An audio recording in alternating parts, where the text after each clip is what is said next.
Breaking news शामिल कंदासीं। Ghotki SSP Mohammad Anwar खेतरां जी वॾी कामयाबी, नाले वारो धाड़ेल गिरफ़्तार थी वियो आहे।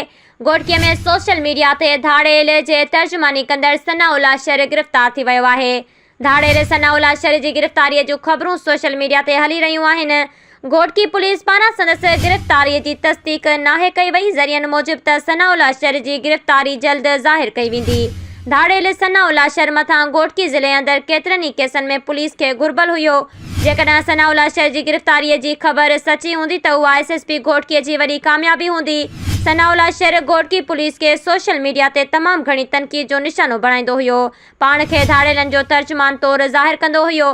हिकु भेरो ॿीहर अहम ख़बर खां आगाह कंदा हलूं त घोटकी एसएसपी मोहम्मद अनवर खेतरां जी वॾी कामयाबी, नाले वारो धाड़ेल गिरफ़्तार थी वियो। घोटकीअ में सोशल मीडिया ते धाड़ेलनि जी तर्जुमानी कंदड़ सनाउल आशर गिरफ़्तार थी वियो। धाड़ेल सनाउल आशर जी गिरफ़्तारीअ जूं ख़बरूं सोशल मीडिया ते हली रहियूं आहिनि। घोटकी पुलिस पारां संदसि गिरफ़्तारी जी तस्दीक नाहे कई वई। ज़रियनि मूजिबि त सनाउल आशर जी गिरफ़्तारी जल्द ज़ाहिर कई वेंदी। धाड़ेल सनाउल आशर मथां घोटकी ज़िले अंदरि केतिरनि ई केसनि में पुलिस खे घुर्बल हुयो। जेकॾहिं सनाउल आशर जी गिरफ़्तारीअ जी ख़बर सची हूंदी त उहा एसएसपी घोटकीअ जी वॾी कामयाबी हूंदी। सनाउल आशर घोटकी पुलिस खे सोशल मीडिया ते तमामु घणी तनक़ीद जो निशानो बणाईंदो हुयो। पाण खे धाड़ेलनि जो तर्जुमान तौरु ज़ाहिर कंदो हुयो।